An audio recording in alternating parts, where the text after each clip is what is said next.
This is a special edition of the Recruiting Roundup. I'm Jordan Ham, and we are joined by a 2022 playmaker for the Brophy Broncos, Ben Morrison, defensive back, did a lot for the Broncos here the past couple of years. Ben, thanks so much for joining us. Thank you for having me. So overall, I know in the win-loss column, it didn't quite work out for Brophy, but overall, just the fact that you guys were able to get on the field, to get another year of experience under your belt, just how would you assess how you played and, where this team can go over the next couple of years? I think for this upcoming season, we have a bright future. I mean, we're a young team.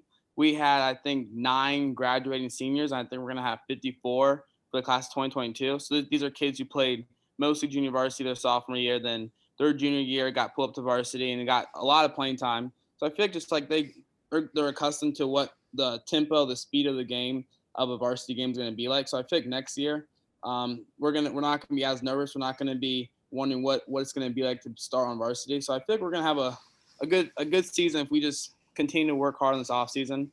The past season, I feel like I did some things well and I also did some things bad. I could have made more plays. I felt like when the opportunity presented itself, but then I also did make some key plays when I had the chance to. So I feel like it was a learning season. I feel like I could improve on a lot of things this offseason. You're being recruited heavily. You have a couple of your teammates, also Tyler Powell, Zach Swanson, mainly, that are in similar situations where all of you guys are double-digit offers heading into your senior years now.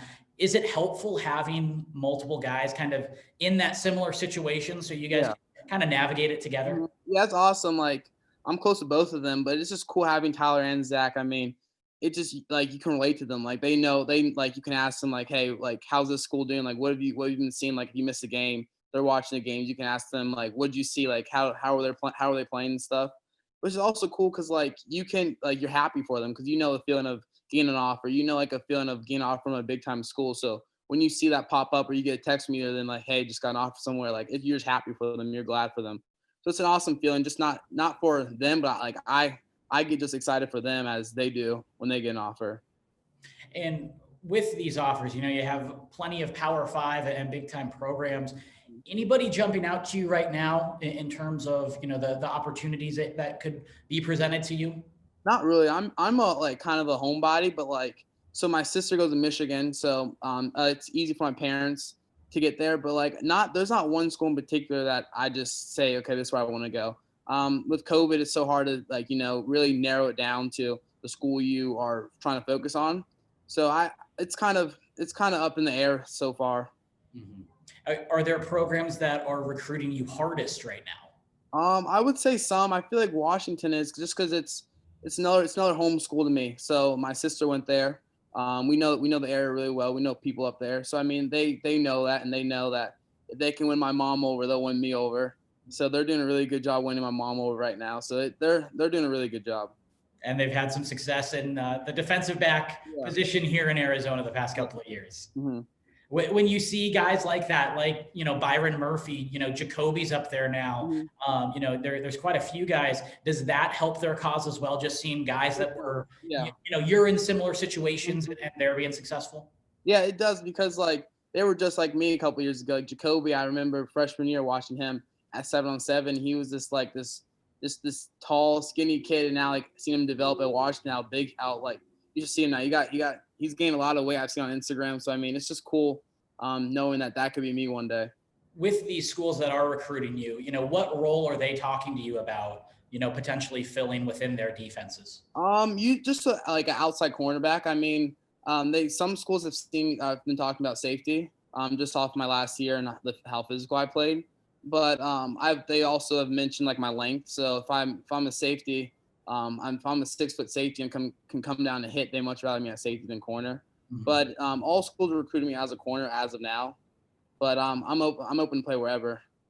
I know it's early. I know that with COVID, it's thrown off, a lot of travel schedules for guys. But do you have a timeline in mind that, ideally you'd like to be committed, or is it just kind of you're still trying to play it by ear a little bit? I'm just trying to go to visit some schools for the first, because I haven't visited any schools. So I like before COVID, it's always my dream because my brother committed when he was in the summer going to senior year. It's always my dream committing this summer going to my senior year, but I feel like that it's very unlikely to happen because that's when the recruiting will just start to, be going to open up because they said it's going to start opening up in like, I think April. So I feel like it's going to be hard for me to commit then. So anywhere before the season or right after the season will be my ideal goal to commit. Gotcha. Okay. You mentioned your brother, your dad, also, played at a very high level. Does it help having those guys to kind of, bounce, kind of navigate through your recruitment, having guys in your corner within your family that you can go to and ask for advice? Yes, it's really cool because like some of the coaches that recruited my brother are recruiting me. So it's cool going to him and asking him questions and like the school that his alma mater where he went, just asking what was like there, what was like their scheme like, their coaches. So it's really cool. Kind of think I have like an upper advantage on some people just because I have people like my brother and dad to navigate for me and talk to me through this process. Now they're both Wildcats.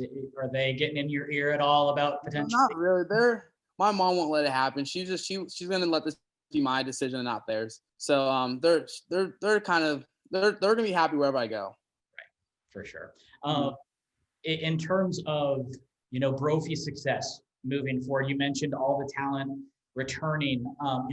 What are you guys trying to do right now to make sure that the foundation and the groundwork is laid right now to make sure you have a successful 2021? I mean, I feel like it's having a true off season. I mean, we got cut short in March.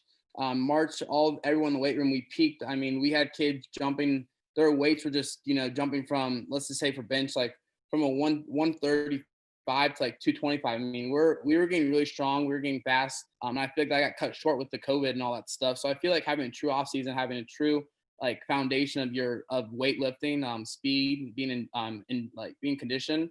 So I feel like if we have a true off season and just, stay grounded who we are as a program and who we can be as a team, I feel like we'll like we have no limit. I feel like this 2020 season with these kids, we're gonna have a special year. Ben, we appreciate the time and the insight. Good luck throughout the off season and early on into 2021. Thank you.